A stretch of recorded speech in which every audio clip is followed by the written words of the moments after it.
Сәлем достар, Canva приложениесімен таныстыратын боламын.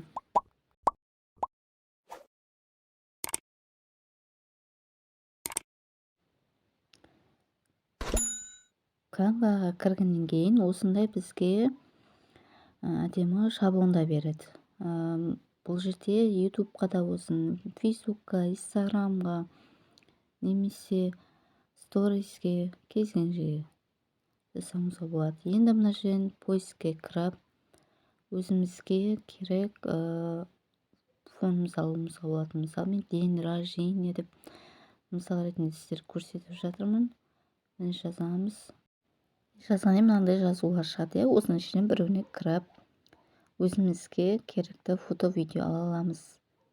Мына жерден мен день рождения деп іздегесін, мына біріншісіне кірдім.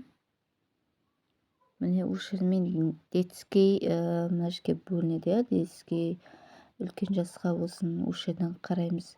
Егер мына жерде платный деп тұрса, ол ақшамен жасайсыздар. Егер мына жерде платный деп жазылмаған болса, ол тегін жасаймыз.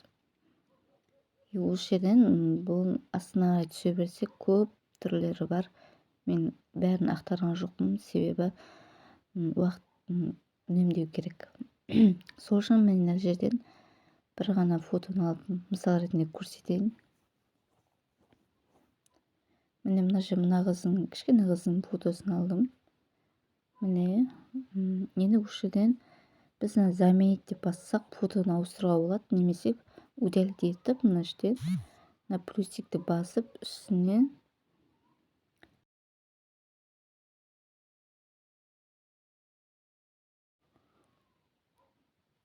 плюс басқаннан кейін мына жерде галерея деп тұрады. Өзіміздің фотомызды келіп қойсақ та болады.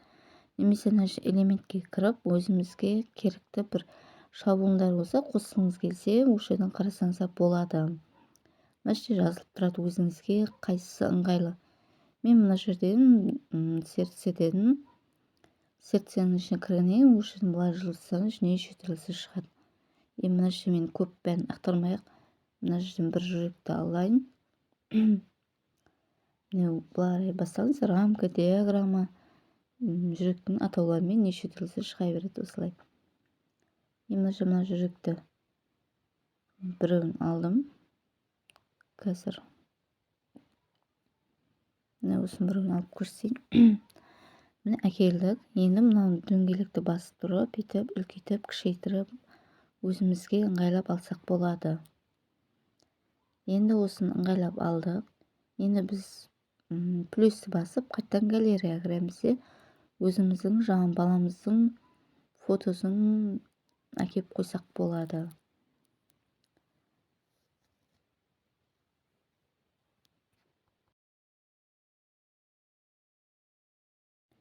Мына фотоны алып үстін басамыз, добавить деп басамыз. Басқаннан кейін міне фото осы жерге келіп түседі. Мына дөңгелекті басып, бүйтіп кішірейтеміз. Үстіңгі жағын жанынан былай қысқартып, немесе бұл фотоны алдын ала қиып дайындап алсақ та болады. Енді осылай міне бастық. Енді мына фотоның үстін басып тұрып, жаңа әкелген фотоның үстін басамыз. Міне обрезать деген басып, обрезканың үстін басып, міне өзімізге фотоның үшін ыңғайлап алып, мына жерге готованы басамыз. Міне дайын болды. Енді осылай дайындап алғаннан кейін, мына жерден өзіміз ретке келтіріп аламыз.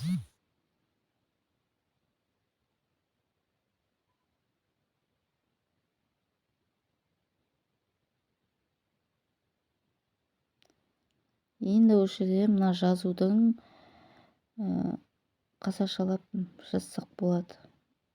Мына жазудың үстін басамыз, міне правитке кіріп, мына X-пен басып өшіріп, туған күніңмен деп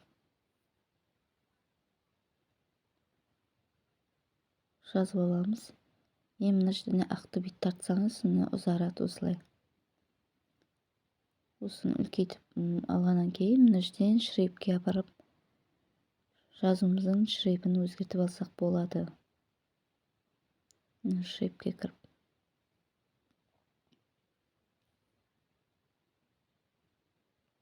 Бұл шрифтті былай астына қарай баса берсеңіздер, өте түрлері көп.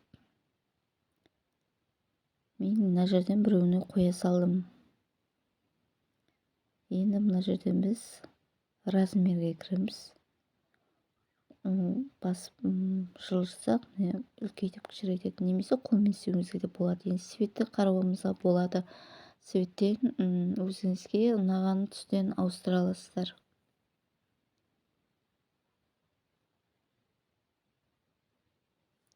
Мына плюсті бассаңыз, бұл жерде мына жерге өзіңізге керек түстерін таңдап алсаңыз да болады. Мен осылай басып.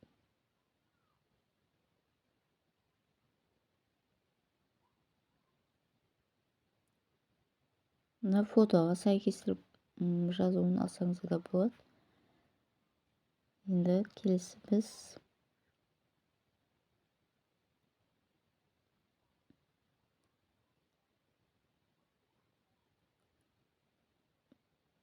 мына жерде формат деген бұл тек жазуды үлкейту, кішірейту. Енді эффектке кірейік. Эффектке кіргеннен кейін, мысалы тенде жазудың астында бір светтер болады ғой, сол свет. Енді бұл жерін теңге басып, өзіміз ретке келтіріп аламыз, жазуымызға байланысты. Стильге кіріп, былай жылжытсақ, неше түрлі көрсетеді. Міне мына жерден светін таңдасаңыз да болады. Осылай бәрін дайындап алғаннан кейін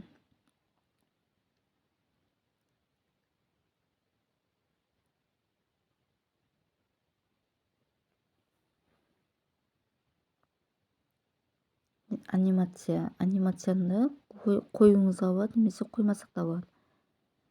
Өздеріңіздің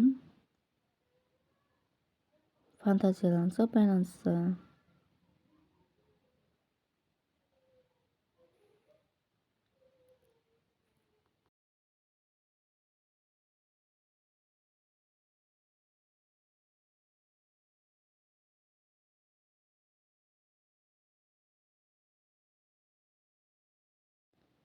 Мына жерде мына штучканың ішіне кірсеңіз, копировать ету неше түрлі. Мына стрелка тұр ғой, асты үстіне.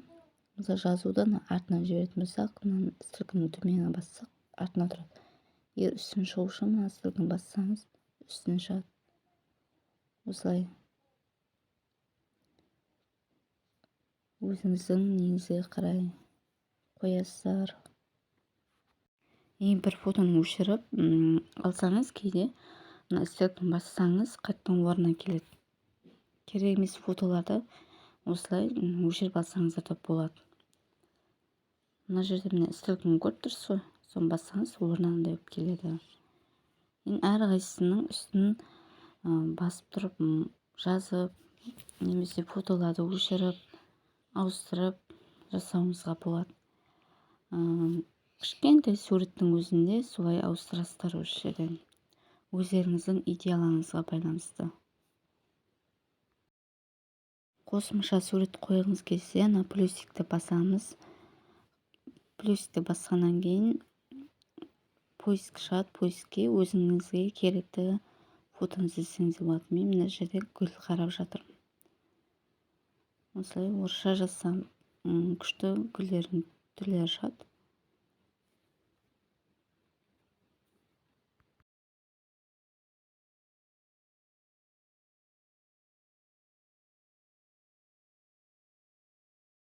Мына жерде про деп жазылып тұрған, ол платный деген. Ал про деп жазылмай тұрса, ол әшейін. Осылай бір сурет таңдап алып, мына жерге келіп өсіп қойып қойсақ болады.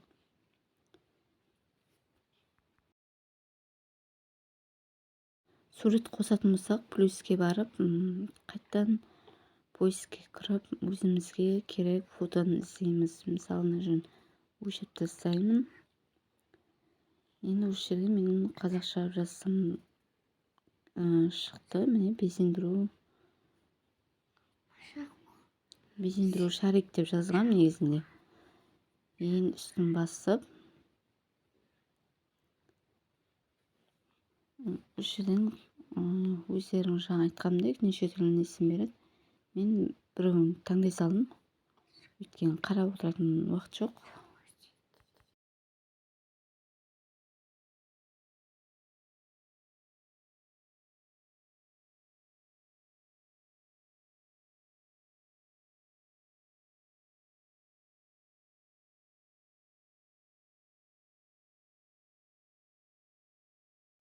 Мына жерден жалаушаны алып осылай қоямыз.